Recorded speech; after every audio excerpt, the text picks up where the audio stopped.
Welcome back to the next portion of our digital Q&A lecture for COM 2113.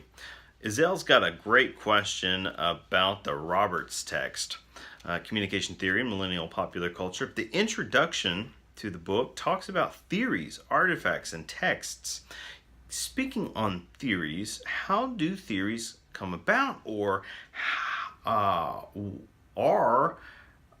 how do we register the accuracy of theories? Okay, so theories can be derived from any type of, I guess, informed direction, is a casual way to put that. But what elevates them is you would have a hypothesis towards some type of claim, right?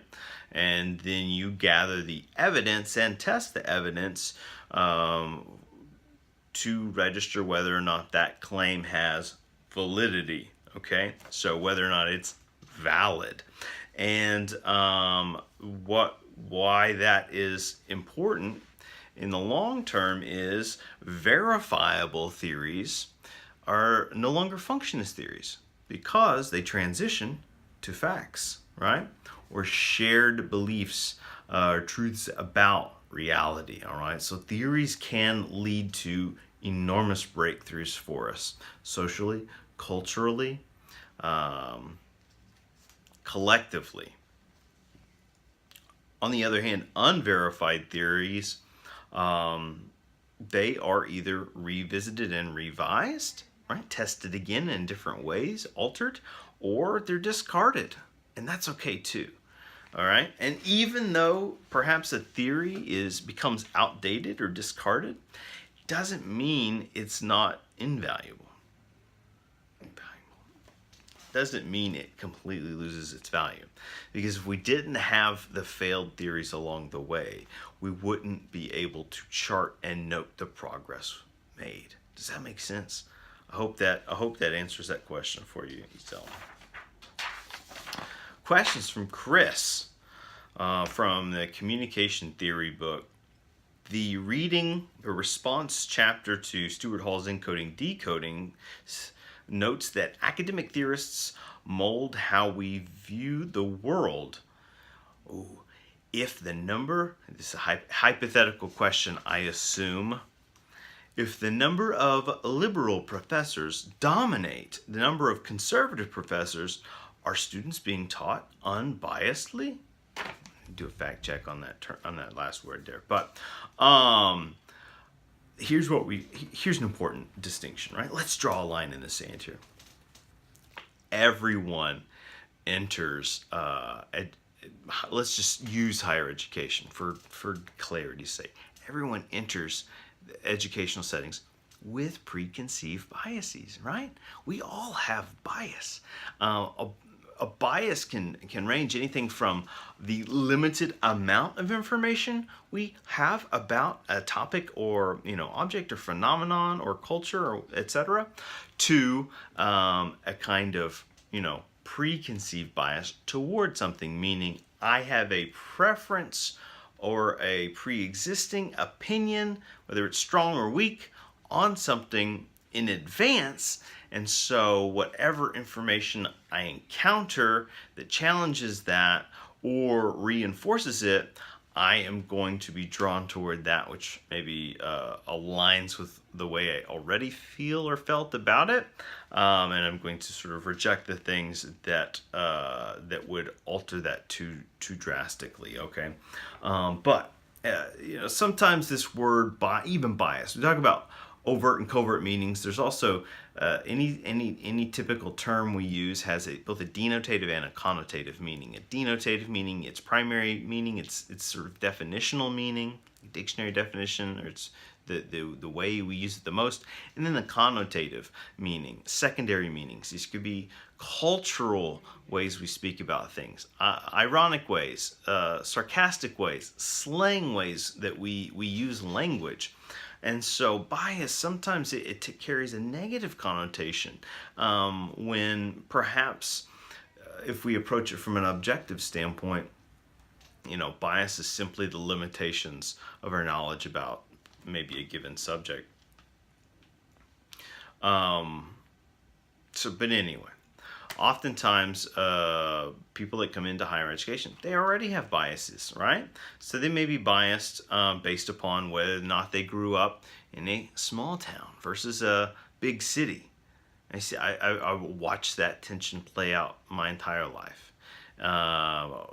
Another form of bias, whether or not they came from a place of wealth or privilege versus maybe lower class status or extreme hardship. Okay, and this can ingrain certain types of bias in us. Religious bias. This is natural, right? If you're sort of practicing, conditioned in trained in one way of thinking, and then sort of working with a brand new set of sort of cognitive approaches to communication or problem solving or understanding people or situations, you're experiencing that diversity, and it can create internal conflict. Family, political biases. This is why they say anytime the polling season comes around, or young people go into maybe their psych class or U.S. government class, or some of these general ed courses, you come across this idea that young people tend to innately accept and adopt on a majority. Not everyone. It's not a blanket statement. But they tend to embrace or really just receive the same, say, party voting lines as a parent or grandparent, legal guardian, because it's what they know. It's what they're familiar with. It's their bias, right? It's their preconceived bias. Doesn't make it a bad thing. Doesn't make it a good thing. It can make it a less informed thing, right? But biases, we all have biases and come at it with that. So I think another, to tie this back to the question, to make some sense of this, is it is even a bias, right? I'll move it into the category of stereotype that all professors that are kind of like saturated liberals with a hard-lined objective, right, a motive to kind of completely twist and change students toward a certain condition, toward a certain, social, cultural, political, spiritual way of thinking. And that from, decade plus of experience in and around those working every day in higher education.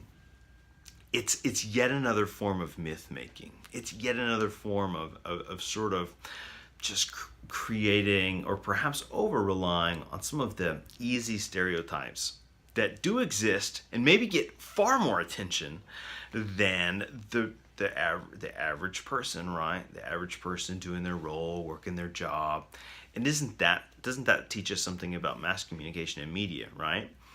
How many of us love to sit down and watch the programs that just give us the average, quiet, boring, like not uncontroversial storylines. Raise your hands, right? Even if we can't see you right now, go ahead and raise your hand. If that's your programming block, right? No narrative tension, no action whatsoever, no twists. Just what? just a quiet person punching that clock. Well, no way. We're drawn to drama, right? And unfortunately, so often, media is too. And sometimes I think higher education, academia, kind of gets that spicy remix from news organizations, some more than others, and they like to sensationalize things. So we have to be wary of that, and that's why if we become stronger communicators, we're gonna get good at sniffing out that. The liberal profs exist, And but that's a bogeyman, right? That's the boogeyman stereotype playing out. It's exaggerated by talking heads especially, but there it's a gross misperception. Um, there's a lot of balance. People are shaped by their environments, according to Berger. If millennials are having trouble communicating because of technology, then are millennials in lower income neighborhoods without the same resources better communicators? So I see what you like, a little twist, a little flip and twist on that question. I like that. I can't prescribe all the way. I would think that the lower income millennials might be even further isolated by those types of conditions or something. But that's I don't have data sitting in front of me. It's dangerous to sort of armchair be all of a sudden become like social critic. I need a panel in here so I can defer to the chair of psychology or something like that, right? The chair of sociology. Uh, oh.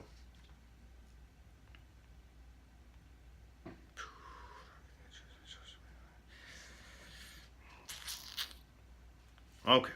8 to 18-year-old Americans are spending a work week on media, right? We're speaking about, many of you were alarmed by some of the numbers we see from Berger reported, and these are some of the older numbers about media usage. It's astronomical. And if we're honest, if you perform that media log this week, a great number of you would agree. Silently, of course. As a parent, if you choose to limit your child's media intake, are they falling behind on technological and media advances?